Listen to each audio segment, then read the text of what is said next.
That's Colby Erskin, who used to be a high school football coach, picked up by deputies after he's accused of sending naked photos to a student. Oh, it's right here. Right here. Plugged in.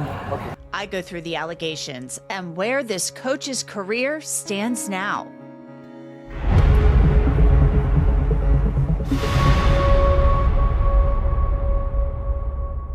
Welcome to Crime Fix. I'm Angenette Levy. Colby Erskin was a high school football coach in Central Florida.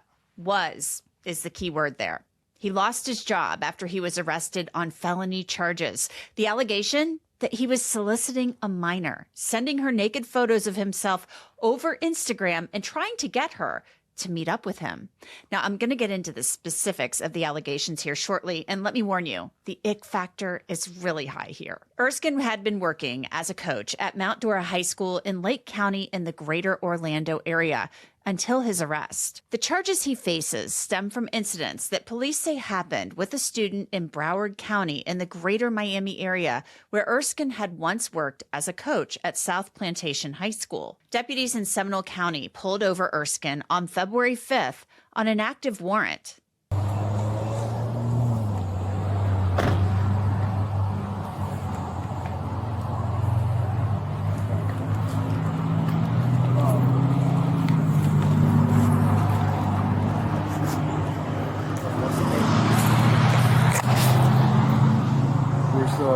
Where is it? I don't know. I don't think Jay's been up there. Oh, it's right here. Right here. Plugged in. Okay. Okay, but it was in his possession. We control when you put him over. So it's easier. Okay. Yeah. Let's grab it.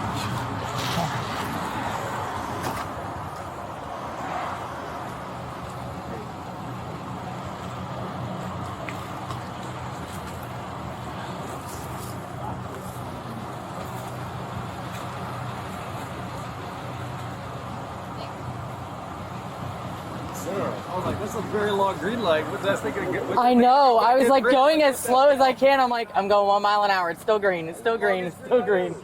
Like, okay. Cycle back. Come on. I know. I was like, all these cars are waiting. Come on, turn red. Like, well, nothing else. We'll just be dummies. Yeah. Don't go. Bro. You can honk at me. The green light. Oh, that's what I'm talking about. Look at that. Is there?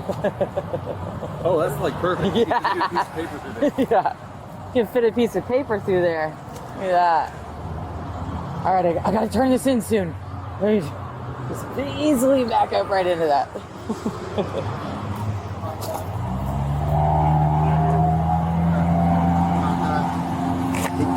Maybe take a picture of that. So why are the cops surrounding Colby Erskin's car? Well, a probable cause affidavit lays out the details that police are alleging. The affidavit states, the minor victim advised at the end of the school year, May 2024, a former teacher at South Plantation High School, who she identified as Colby Erskin, herein referred to as Erskin, began following her on Instagram. The minor victim stated the initial interaction was what she described as a student/teacher conversation. Over several months of off and on communication, the minor victim advised the conversations became sexual in nature. The minor victim stated she received naked pictures from Erskin during the last couple of months. The minor victim advised the only source of communication between her and Erskin was through Instagram. The minor victim provided law enforcement with Erskin's Instagram username, Colby Erskin. The minor victim also advised that she had never been alone with Erskin, nor has she had sexual or physical contact with him. Police started investigating, and they say they actually found 3 Instagram accounts used by Colby Erskin. One just had his name, Colby Erskin. Then there was a second, Colby_442. And the third, Colby Erskine with an E on the end. Police got warrants, and they started going through the accounts. The affidavit continues. The parent provided a video of multiple pictures sent by Erskin to the minor victim's Apple iPhone 13 cellular phone, herein referred to as the device. The minor victim and the parent provided written consent to search related to media on her device. The minor victim surrendered her cellular phone to law enforcement for a digital forensic examination. A property receipt was signed to maintain the chain of custody. The father of the victim provided this photo to WPLG 10 TV. The dad said Erskin sent this photo to his daughter. In it, Erskin stands in front of a mirror. As you can see, he's holding up a phone. And the caption says, "Almost there."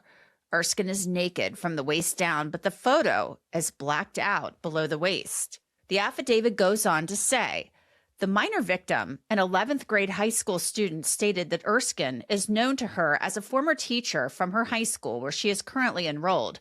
The minor victim advised that she had little to no contact with Erskin while attending school because he was not one of her scheduled instructors. However, she did disclose that Erskin was the math teacher for her 17-year-old sister and the football coach for her brother.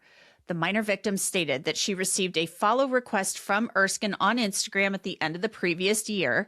The minor victim described her initial online communications with Erskin as a teacher would interact with a student. However, the communications transitioned to a peer-to-peer type interaction. Erskin would give her advice about relationships with boys and comment on her physical appearance.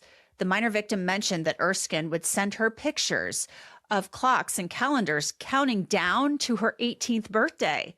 Erskin also asked her to keep their conversations a secret. So after police conducted their investigation, they got warrants for Erskin's Instagram and Apple ID accounts. They gathered enough evidence to make an arrest. Now back to the video from February 5th. Those deputies are surrounding Erskin's car, and they are very interested in the location of his cell phone. All right, I gotta turn this in soon. Let me just easily back up right into that.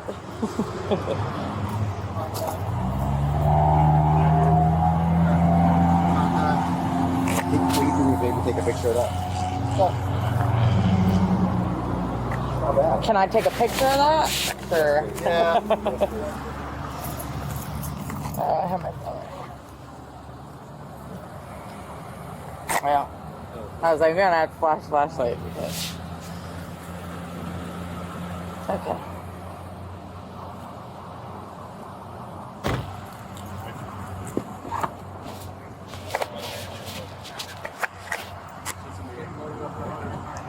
You'll start clearing this so we can move this car in the parking lot right here.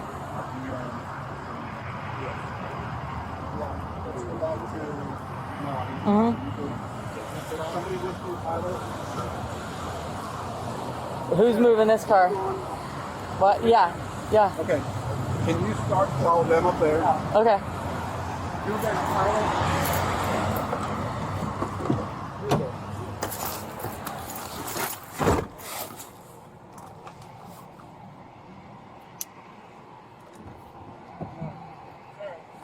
What? You have room in your driver's seat? For somebody? Yeah. Yeah. All right, sure. Take. Jay, I got it. Jay, I got it. What? Okay. Go 100. Okay.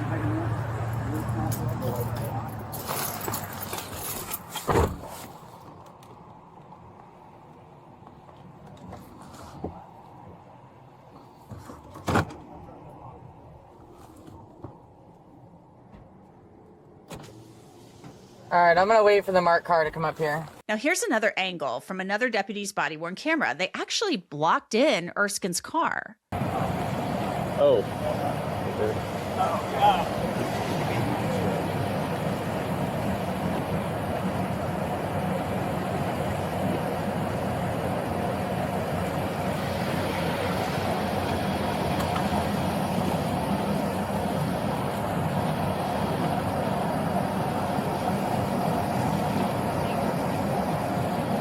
Sarah, I was like, that's a very long green light. Would that thing go back in red? Going Like, what as the slow hell? as I can. I'm like, I'm going 1 mile an hour. It's still green. It's The still green. longest green light ever. Okay. Cycle back, come on. I know. I was like, all these cars are waiting. Come on, turn red. I was like, well, if nothing else, we'll just be the WC. Yeah. Go for a You little can honk bit. at me. Yeah. Green light. Oh, that's coming now. Look at that. Is there? Oh, that's like perfect. You can just get a piece of paper through there. You put a piece of paper through there. Look at that. A short time later, a deputy arrives at the sheriff's office with Colby Erskin. He's in the back of the cruiser, and you'll see he doesn't have anything to say. All right. Give me a second. All right. I'm going to sit up here under the cover.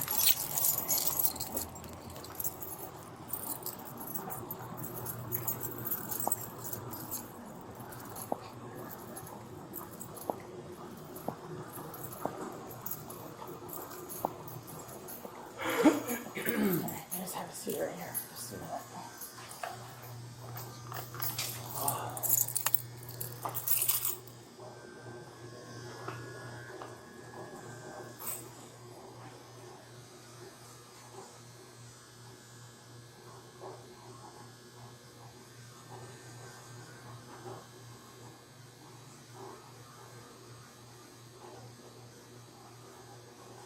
Colby Erskin sat at the picnic table at the sheriff's office for a short time. A deputy stood near him, standing watch to ensure that he doesn't try to go anywhere and that he's safe. Erskin, of course, is in their custody and they're responsible for him. So I'd like to bring in Mark Weaver. He works as a special prosecutor in the state of Ohio and also sits as a judge sometimes and has handled many cases involving allegations of teachers behaving very badly and coaches, which is specifically why I reached out to you, Mark. Thanks for coming back on. Your thoughts? Another creepy coach/teacher allegation. Yes. It seems like we could do this all the time. It's rather troubling if you think about it. It is super troubling, and it's kind of making me think, like, I'm thinking back to, like, when I was in high school. I mean, think back to when you were in high school, and I'm thinking to myself, my God, like, we didn't have cell phones back then, right, to do this, but I'm thinking to myself, is this just more prevalent now, or are cell phones just making it more, is it more easy? Is it easier for people, the cops, to catch these people? Are the kids becoming more aware that, hey, this is creepy if my coach is reaching out to me or acting a little flirty with me? It's not really appropriate. Maybe there's more awareness about this stuff. What do you think the change is? Well, sin and sexual depravity have been with us since the very beginning, of course. But what's different, you mentioned some of the points, is the ability to talk to a child without the parents knowing. So I played lacrosse in high school. If my coach had wanted to reach me outside of practice, he would have had to call my house. And if he had called my house, anybody could have picked up my mother, my sister, me, whoever. And it would have been really weird to talk to him outside of the school or the coach and the playing field setting. Now, with social media, students will often look for their teachers on Instagram or TikTok or some of these other platforms, and then they can talk to one another. And Instagram, which I believe was the platform that was used in this crime, allows vanishing messages. They really don't go away. Spoiler alert. We can still find them. As a prosecutor, I can assure you we can still find them. But to the child, it looks like this is something that's easily hidden. So the mechanism of allowing this sexual depravity has increased over the years. The mechanisms have certainly increased, and now we have this digital footprint, digital trail. What's so disturbing to me is this guy, according to the police, I mean, he's innocent until proven guilty, but he had 3 accounts that he was using. And he is the person who reached out to the student. He reached out to her. And so she accepted the request or whatever, the follow request. And then she said, you know, everything, according to what she told the police, started with just normal teacher, coach, you know, interaction. But, I mean, let's face facts. A teacher or a coach really shouldn't, and a teenage girl may not realize this, but they shouldn't be reaching out to follow you on Instagram. Yeah, it's almost like the coach is acting like a juvenile here. We expect juveniles, teens, children to make dumb mistakes. Their brains are not fully developed yet. This guy's, 39 years old. His brain is fully developed. No, I was a coach my son's lacrosse team. If I had something to say to one of the players, I said it right on the field. where other people could hear it. Now, if I wanted to say something to him that was a little sensitive, I might pull him aside, but I'm 10 feet away from the parents or from the other players because I want to respect the fact that I shouldn't be interacting with a child without other people being aware of it. Mm-hmm. Most certainly.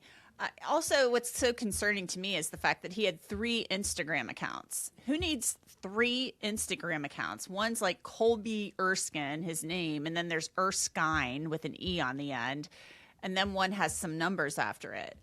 Why on earth does he need 3 Instagram accounts? And do you think the police, is this just like an initial charge? Are they going to be combing through these accounts to look to see if there are other victims? This goes back to my point that he's acting more like a child. Many teens have what they call a Finstagram, fake Instagram account, where they can talk to their friends in a way that's very unencumbered. So they have the, Mary Smith Instagram that her parents and grandparents can see, and it's all very tame. And then there's some series of numbers and letters that her friends all have access to, fake Instagram, Finstagram. And so it sounds like he's trying to do the same thing. He has one where he puts on perhaps the appearance of a respectable coach and teacher, and the other one where he is reaching out to children and trying to involve them in sexual activity. It's so the ick factor here, Mark, is so off the charts. And now we're actually getting a look at one of the photographs that he is alleged to have sent to a student. And I'm just flabbergasted. Let's put that up on the screen. This shows him, Colby Erskin, holding up a phone. He's in front of a mirror, and it says almost there, and it's blacked out because it's showing his private parts. And so there is a father of a victim here who shared this photo with a TV station, WPLG, Channel 10 in Miami. And he was so outraged. He's doing a news interview about this. And this is why I'm wondering, okay, if he's accused of doing this with one student, there may be more out there. You look at this photo. This is bold. This student said, it sounds like it started out as like, what they're trying to build the case is. He started out with like grooming her. It was all normal at first, quote unquote normal. There's nothing normal about reaching out to students on Instagram, in my opinion. But it starts out just about school, and then obviously you want to see something, it escalates, and then we get to this. My God, you see this. So, Mark, your thoughts as a prosecutor who's handled cases like this on this photo? Yeah, I'm here as a prosecutor, not a cultural critic, right? A cultural critic might say, "What are you doing? Who does this?" Even if you're sending it to an adult female, who does this? This just seems like really poor judgment. When you do it to a child, it's more than poor judgment, it's a crime. And that photo, I'm going to call it a guarantee that this case will not go to trial.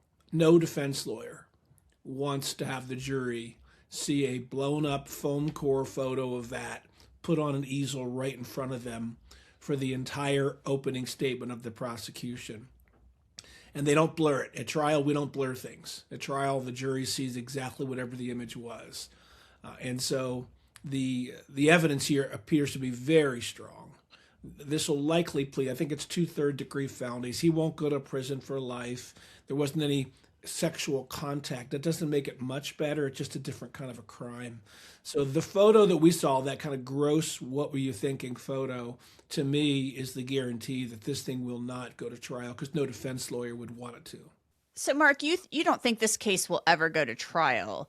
But what I think is interesting about this is just the amount of evidence. In these cases, we see this, that there are just basically mountains of evidence, especially electronic evidence in these cases, because you're talking over Instagram. It's a social media platform. So there's a digital footprint. There's a record of everything. Even if you think you're using a vanishing message, which maybe this coach believed the vanishing message feature made everything vanish, which it didn't. But I want to put this part of the affidavit up on the screen. It says, eventually, the communications became sexual in nature. The minor victim described one exchange where Erskine made a comment about his wife's genitalia. In another message, Erskine said, "Do you want to see stuff?"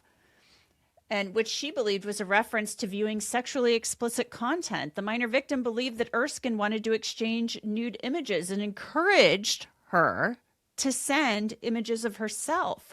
The minor victim stated Erskine asked her if she would be attending one of the football games at high school, and that he is always willing to drive down to the from the Orlando area and give her rides back home from the games, accompanied with the winking emoji.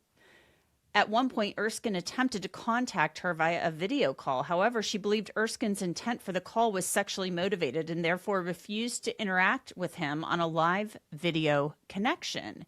She later received an image of an exposed genital part from Erskine's Instagram account. The minor victim stated that Erskine's images and messages would disappear after viewing.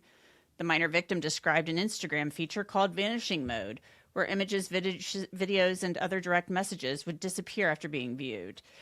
So there he believed, or I guess he believed, that these things would disappear. But it sounds like, essentially, because he is charged with solicitation of a minor, he's using the winking emoji like, hey, I'll come down and get you. This is the allegation. This was potentially going to escalate to sexual contact. That's what's being implied here in this affidavit. Yeah, this was just 1 or 2 meetings away from a rape. It's pretty clear that's what he was moving up towards. Ironically, the one thing the girl refused to do, which was the live video connection, that's the one thing that wouldn't be preserved. When you're live streaming with somebody, that doesn't get preserved, but nearly everything else does. Every time we use our phones, there's records being made second by second of who's doing what and where you are when you do it. As a result, there's so much evidence. This is overwhelming. There's going to be a plea agreement. This guy's going to agree to 4 or 5 years in prison, and he'll go serve it. He'll be a sex offender on the registration list after that. But do you believe, Mark, if they comb through the Instagram account, that they will find more there? Do you think that there will be other victims, or do you think that this is this potentially just one victim the first time? I mean, we don't know, but what do you think? And after seeing all of these stories about this guy, are other people calling in and saying, hey, I had a similar experience? That's likely to happen. When prosecutors get together, we talk about this and we acknowledge that nearly every sex offender that we prosecute has more than one victim. It's just rare to have somebody who's only done this once. You'll occasionally get a one-off like that. But this man, for all we know, the computer records are going to show perhaps other evidence of other victims. They'll begin pulling the threads and finding out who else is out there. As you mentioned, it's in the news. So other parents who are now starting to remember some odd conversation he had with their daughter. I would say the investigation is not over, but we only can talk about the evidence that we know for sure, and there's more than enough for a conviction here. Mm-hmm. This was an arrest on a warrant. So at some point, this will go before a grand jury. So this was an initial arrest on a warrant on 2 charges. As a prosecutor, do you anticipate more charges at grand jury? Yeah, the detectives have no doubt been gathering other evidence. It's not difficult to meet the probable cause standard at grand jury with what the evidence is now. But if there are other things, this grand jury will hear it. A grand jury can be an investigating body. Sometimes we'll go to a grand jury and begin showing them evidence and say, we're going to come back later with a request for more charges. Or you can hand up indictments now, and then later, as you find more charges, supersede that indictment with a new indictment. A couple different ways to do it. Either way, you can charge as many crimes as you can prove. Well, we will certainly keep an eye on it. It's a really disturbing case, the allegations. Colby Erskin is innocent until proven guilty, of course. But we'll keep an eye on it to see what comes of it. Mark Weaver, thank you so much. Thank you. Since his arrest, Colby Erskin posted bail and he's on house arrest with electronic GPS monitoring. On the day of his arrest, he was fired from his job at that high school in Lake County, Florida. Erskin has pleaded not guilty to these 2 charges that he faces. And that's it for this episode of Crime Fix. I'm Angenette Levy. Thanks so much for being with me. I'll see you back here next time.